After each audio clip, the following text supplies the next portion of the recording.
The S2 sphere is in three-dimensional space and has dimension 2. In the same way, we can study the sphere in four-dimensional space. It contains all the points that are at the same distance from a center point. But now, to determine the position of a point on this sphere, we need three numbers. This means that the sphere has dimension 3, and of course we will call it S3. You will not be able to see this sphere in four-dimensional space because your space has only 3 dimensions, and the screen only has 2. I can only call upon your imagination. To get a better understanding of four-dimensional polyhedra, we can do just what the lizards did with the three-dimensional polyhedra. We first inflate them so that they lie on a sphere, and then project this stereographically onto the plane.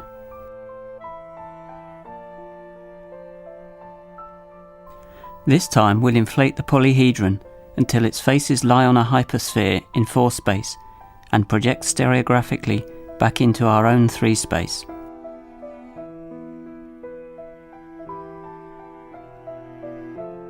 I'm going up to the North Pole of the sphere in 4 space, and I'll project it down to you in your 3 space. You can't see where I am. Just remember how the lizards couldn't see their kinsman right up on his viewpoint either. Now we're in exactly the same situation.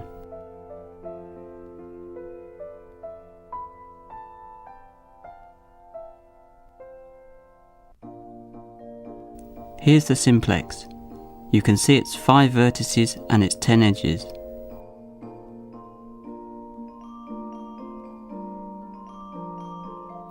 Of course, in this view, edges are circular arcs.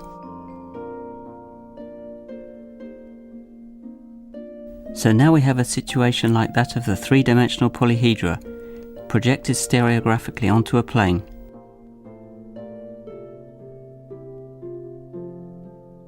Here's the hypercube.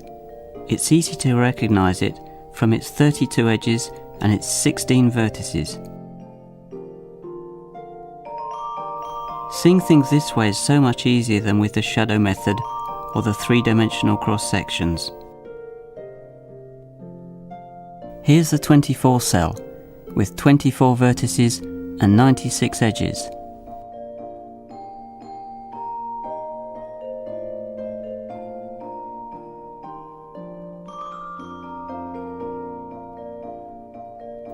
Finally, the 120 cell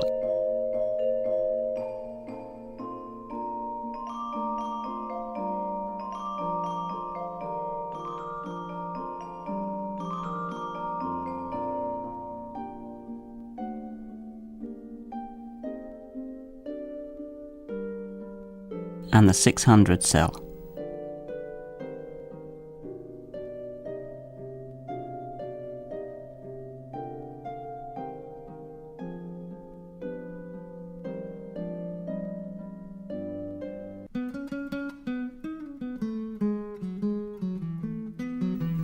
Let's add the two-dimensional faces to get an even better view.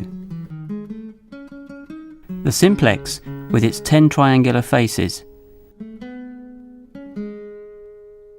Of course, these two-dimensional faces are pieces of spheres, just as before when we saw that the edges were circular arcs. The simplex is spinning in 4 space, before being projected stereographically. Remember when the Earth was spinning like a ball, and we saw the motion of the continents?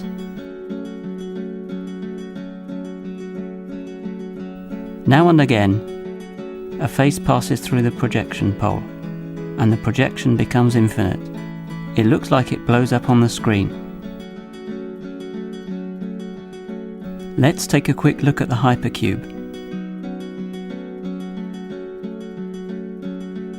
You see that the space is divided into 8 cube-shaped zones. These are the three-dimensional faces of the hypercube. As for the two-dimensional faces, they are squares, though rather bloated and twisted.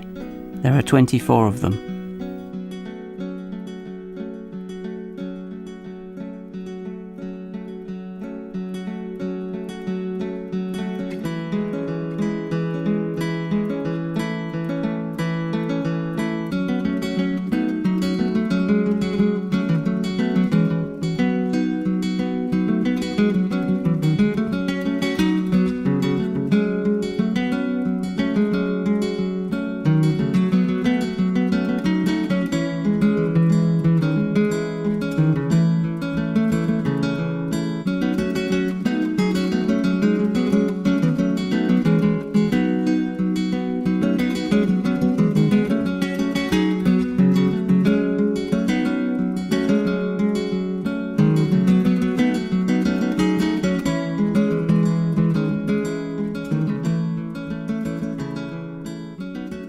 are my favourite, the 24 cell.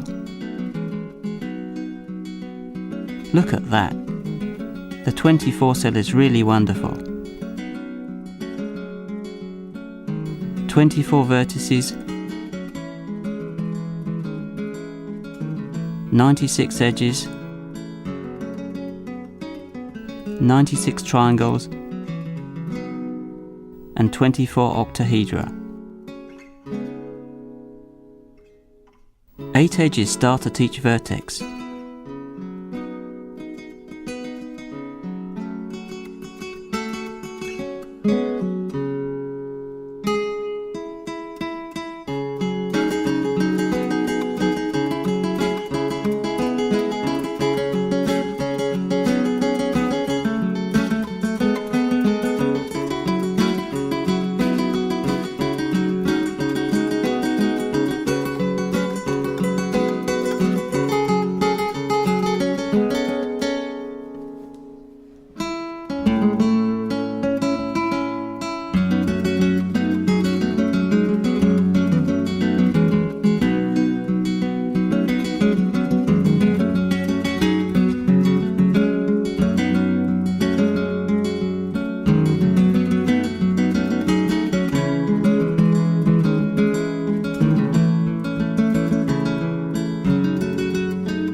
Here's the 120 cell. Let's try to understand its geometry better.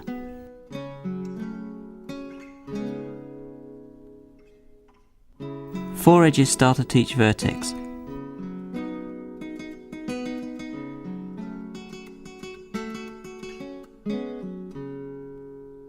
The two-dimensional faces are pentagons.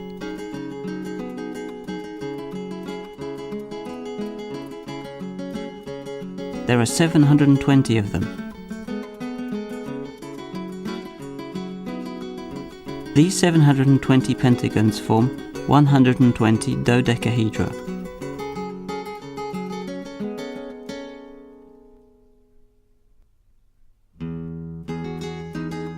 Look at all those dodecahedra fitting nicely together.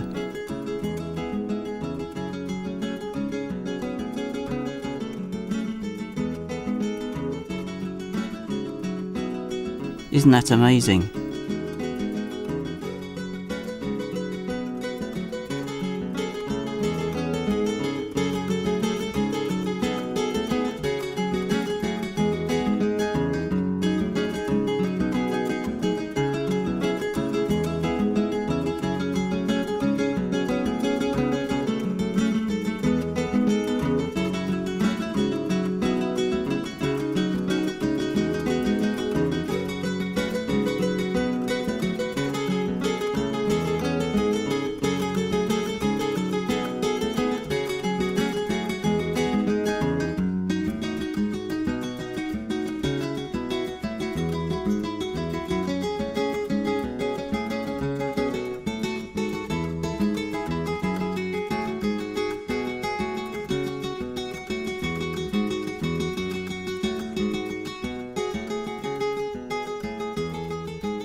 Let's finish with the 600 cell, with its 600 three-dimensional tetrahedral faces, its 1200 triangular faces, its 720 edges, and its 120 vertices. Trust me, there are 14,400 symmetries of force space which preserve this object.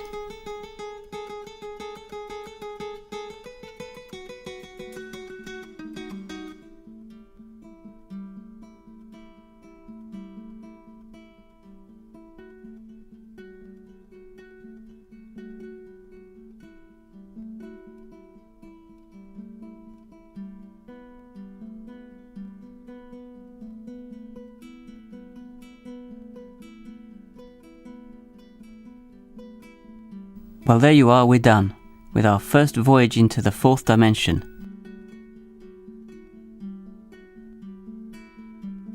It's a dimension full of amazing things. Of course, the mathematician's imagination isn't limited to the fourth dimension. There are the fifth, the sixth, the nth dimensional, and even the infinite dimension.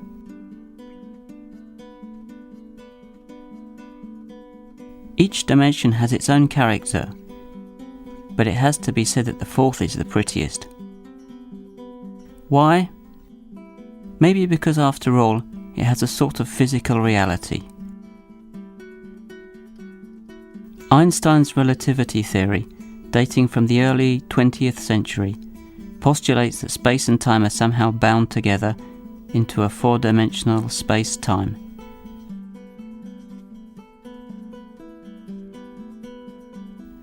A point in this space-time is an event, characterized by its position in space x, y, z, and by the time t when it occurs.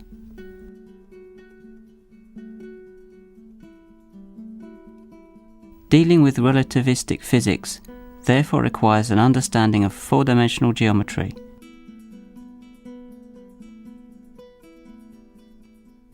It is interesting to notice that the discovery of this four-dimensional geometry precedes by some 50 years the discovery of relativity.